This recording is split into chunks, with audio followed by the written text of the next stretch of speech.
The performance of a student in first term and second term is given. Draw a double bar graph choosing appropriate scale and answer the following.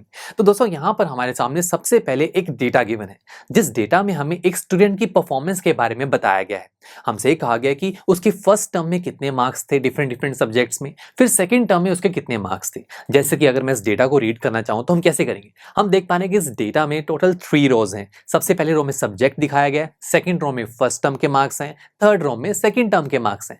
अब बात करें English की, English में उस student के first term में 67 marks थे, फिर सेकंड टर्म में 70 मार्क्स थे। ठीक है, मार्क्स इंक्रीज हुए तो परफॉर्मेंस अच्छी थी। तो बस इस तरीके से हम डेटा को रीड करेंगे। ओके, अब हमें पहले इसी डेटा की हेल्प से डबल बार ग्राफ बनाना है, उसके बाद हमें उससे रिलेटेड कुछ क्वेश्चंस के आंसर देने हैं। तो चलिए पहले ग्राफ बनाते हैं। ग्राफ के लिए हमें ग्राफ पेपर चाहिए होगा, और ग्राफ बनाने के लिए हम सबसे पहले क्या करते हैं, यस, दो एक्सिस ड्रॉ करते हैं। सबसे पहले होती है हॉरिजॉन्टल एक्सिस जिसे हम बोलते हैं एक्स एक्सिस, और एक होती है वर्टिकल एक्सिस जिसे हम बोलते हैं वाई एक्सिस।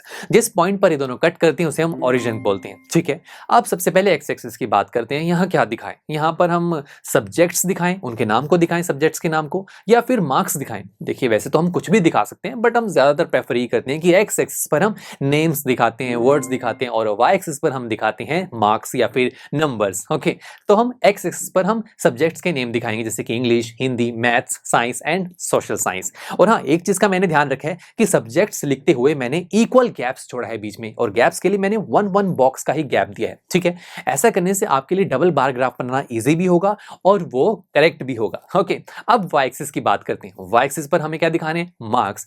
अब देखा जाए यहाँ पर फर्स्ट और सेकंड टर्म दोनों के एक बार नंबर्स को स्टडी किया जाए, यहाँ पर मैक्सिमम नंबर कौन सा है, 95। यानी कि आपको ओरिजिन जो कि 0 है वहां से लेकर 95 तक जाना है। कैसे जाएंगे, पहला तरीका है कि 1 2 3 4 5 करके चलें, बट नहीं यार, ऐसा करेंगे तो वाई एक्सिस बहुत बड़ी हो जाएगी, और इतना बड़ा ग्राफ पेपर भी बहुत मुश्किल होता है मिलना मार्केट से। फिर क्या करें, अब देखिए मैंने पहले 1 1 का गैप लिखा ना, 1 2 3 4, इससे वाई एक्सिस बड़ी हो रही थी। अगर मैं गैप को इंक्रीज कर दूं तो क्या पता वाई एक्सिस छोटी हो जाए। जैसे कि 10 10 का गैप लेके देख लेते हैं, 10 20 30 40 50 60, ऐसा करते करते देखिए मैं 100 तक चला गया, राइट। और ऐसा करते देखिए हमारी वाई एक्सिस पूरी सेट हो गई है। यहाँ पर हमारे सभी मार्क्स आ जाएंगे और वाई एक्सिस भी बहुत बड़ी नहीं हुई। तो देखा मैंने यहाँ पर क्या किया, गैप को इंक्रीज किया, इससे वाई एक्सिस छोटी हो गई। और ये जो गैप है, इस गैप को हम मैथ्स की लैंग्वेज में स्केल कहते हैं। अब इस स्केल को डिफाइन कैसे करते हैं मैं आपको बताता हूँ। देखिए हमने क्या किया, हमने सभी नंबर्स के बीच में 10 10 का गैप रखा। अब आप किन्हीं भी दो नंबर्स को पिक कीजिए, 20 और 30। ठीक है, कंसेक्यूटिव नंबर्स को मैंने पिक किया, यानी कि लगातार 20 टू 30 में देखा बीच में 10 का गैप है, और आप देख रहे हैं कि इस 20 टू 30 के बीच में एक बॉक्स है। इस बॉक्स को मैथ्स की लैंग्वेज में यूनिट कहा जाता है। तो हम कहेंगे कि यहाँ पर इस ग्राफ में 1 यूनिट, जो 1 बॉक्स है, उसकी वैल्यू 10 के इक्वल है, और वो 10 क्या है, वो 10 मार्क्स हैं, बिकॉज हम वाई एक्सिस पर मार्क्स दिखा रहे हैं। तो यही होगा हमारे पूरे ग्राफ का स्केल, जहां पर 1 यूनिट 10 मार्क्स के इक्वल है। चलिए अब बार ग्राफ ड्रॉ करते हैं। सबसे पहले बात करें इंग्लिश की। मैं अभी इंग्लिश के फर्स्ट टर्म के मार्क्स को ऑब्जर्व करूंगा, फिर हम सेकंड टर्म पर फोकस करेंगे। ठीक है, पहले फर्स्ट टर्म के सभी के मार्क्स को ड्रॉ कर लेंगे। सबसे पहले बात करें इंग्लिश की, जिसके 67 मार्क्स हैं। ओके, पहले इंग्लिश पर फोकस करते हैं। अब इसके कॉरस्पॉन्डिंग मुझे एक बार ड्रॉ करना है जो 67 तक जाए, बट अब प्रॉब्लम हो गई। प्रॉब्लम है कि 67 तो वाई एक्सिस पर है ही नहीं, तो क्या करें, तो फिर आइडिया लगाइए 67 कहां मिलेगा। 67 आपको 60 टू 70 के कहीं बीच में मिलेगा, ये पता लग गया आपको। ओके, अब मुझे एग्जैक्ट लोकेशन चाहिए। उस एग्जैक्ट लोकेशन के लिए ही दोस्तों ये स्केल हमारे काम आता है। कैसे, ये मैं बताता हूं। पहले आप 60 टू 70 वाले बॉक्स को जूम कीजिए। मैंने जूम किया, आप देख रहे हैं, हम जानते हैं कि इसके बीच में एक बॉक्स है जिसे मैं यूनिट कहता हूं। तो मैं कह सकता हूं कि यहाँ बीच में जो यूनिट है वो 10 मार्क्स को रिप्रेजेंट कर रही है। अब अगर आप इस यूनिट को ध्यान से ऑब्जर्व करेंगे, इसके बीच में टोटल 10 लाइंस है जिसे हम डिविजन्स कहते हैं। तो मैं कह सकता हूं कि 1 यूनिट में 10 डिविजन्स है जो 10 मार्क्स को रिप्रेजेंट कर रही है। अगर ऐसा है तो बाय यूनिटरी मेथड 1 डिवीजन की वैल्यू कितनी होगी, yes, 10 by 10 which is equal to 1 mark. इसका मतलब यह है कि हर एक छोटी लाइन जो है वो 1 मार्क को रिप्रेजेंट कर रही है।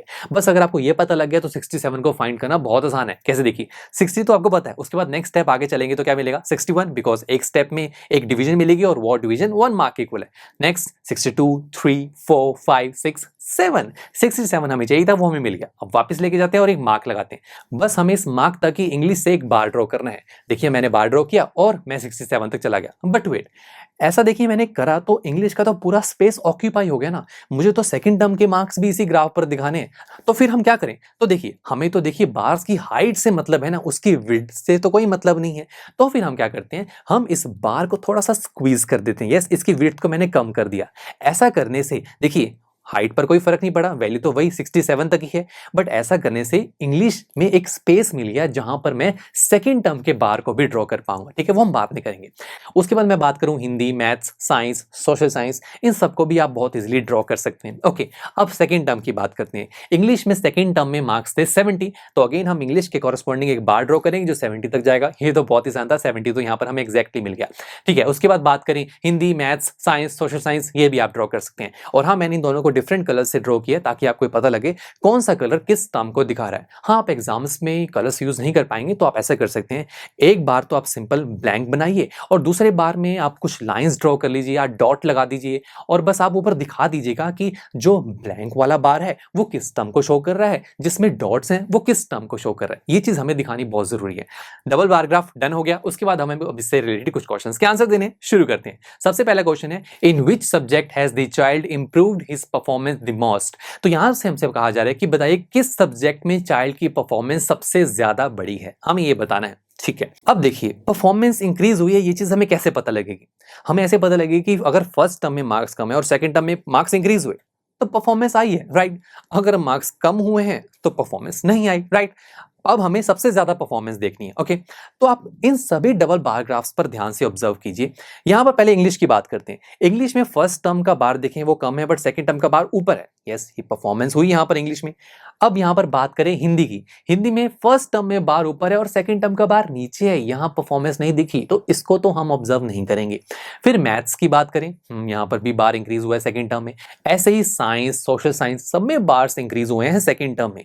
अब हमें ये चेक करना है कि किसमें सबसे ज्यादा बार इंक्रीज हुआ है, वहीं से तो पता लगेगा कि कहां पर परफॉर्मेंस सबसे ज्यादा हुई है। देखिए, अब पहले तो देखने से देखते हैं कि देखने से क्या लग रहा है। देखने से लग रहा है कि मैथ्स, मुझे लग रहा है ऐसा, बिकॉज मैथ्स में फर्स्ट टर्म में बार नीचे था और सेकंड टर्म में थोड़ा ज्यादा ऊपर हो गया। देखिए, हुआ तो बाकियों में भी ऊपर है बट इसमें ज्यादा है, तो मैं कह सकता हूं कि मैथ्स में परफॉर्मेंस ज्यादा हुई है। बट कंफर्म करने के लिए हम क्या कर सकते हैं? कंफर्म करने के लिए मैं सेकंड और फर्स्ट टर्म के मार्क्स का डिफरेंस देख सकता हूं, जिसमें डिफरेंस ज्यादा होगा यानी कि वहां पर परफॉर्मेंस ज्यादा होगी। जैसे कि पहले इंग्लिश की बात करते हैं। इंग्लिश में सेकंड टर्म में मार्क्स 70 थे और फर्स्ट टर्म में 67 से। डिफरेंस कितना है? 3 का डिफरेंस है, तो ये नंबर मैं ऊपर लिख देता हूं। ऐसे नेक्स्ट में डिफरेंस -7 है, वो होना ही था -7 बिकॉज यहां पर तो परफॉर्मेंस डिक्रीज हुई है। यस, डाउन ही हो गया सेकंड टर्म में ग्राफ। उसके बाद मैथ्स की बात करें, मैथ्स में है 7, फिर 4, फिर 2। अब यहां से तो देखिए कंफर्म हो गया ना, मैथ्स में डिफरेंस सबसे ज्यादा है जो कि 7 मार्क्स का डिफरेंस आया है, तो हम कह सकते हैं कि मैथ्स में परफॉर्मेंस सबसे ज्यादा इंक्रीज हुई है उस चिल्ड्रन की। ठीक है, अब सेकंड पार्ट की बात करते हैं। In which subject is the improvement the least. यहां पर हमसे पूछा जा रहा है कि किस सब्जेक्ट में इंप्रूवमेंट सबसे कम हुई है। इंप्रूवमेंट हुई है बट सबसे कम किस में हुई है, ये कैसे बताएं? देखिए, ये चीज आपको ध्यान से करनी है। कैसे? अगर मैं इस डबल बार ग्राफ की तरफ देखूं, यहां पर बहुत सारे स्टूडेंट्स ही सोच रहे होंगे कि हिंदी एक ऐसा सब्जेक्ट है जहां पर इंप्रूवमेंट सबसे कम हुई है, बिकॉज यहीं पर ही जो डिफरेंस है वो नेगेटिव में है और देखने से भी लग रहा है कि फर्स्ट टर्म में बार ऊपर था और सेकंड टर्म में बार नीचे हो गया।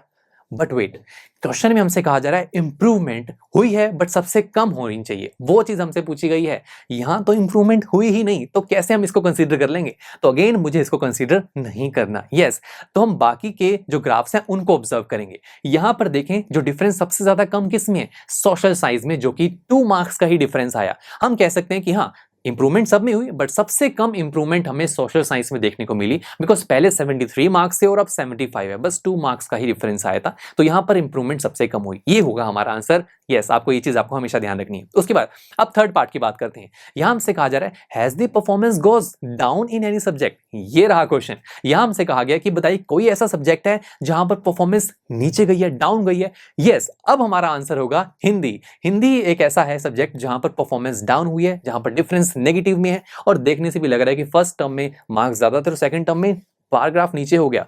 तो हम कह सकते हैं कि हिंदी एक ऐसा सब्जेक्ट है जहां पर स्टूडेंट की परफॉर्मेंस डाउन हुई है। ये होगा हमारा आंसर। चलिए, मिलते हैं आपसे नेक्स्ट लेक्चर में, जहां पर हम हमारे इसी चैप्टर की एक्सरसाइज 3.3 का क्वेश्चन नंबर 5 सॉल्व करेंगे। आई एम श्योर स्टूडेंट्स, आपको ये लेक्चर काफी पसंद आया होगा और ऐसे ही मजेदार तरीके से अपने हर एक कॉन्सेप्ट क्लियर करने के लिए डाउनलोड कीजिए पीयू स्टैक ऐप को, जहां पर आपके पास और भी बहुत सारे ऑप्शंस होंगे, जैसे कि back exercise solutions, tip videos, sample papers and much more. So what are you waiting for? Download the app now.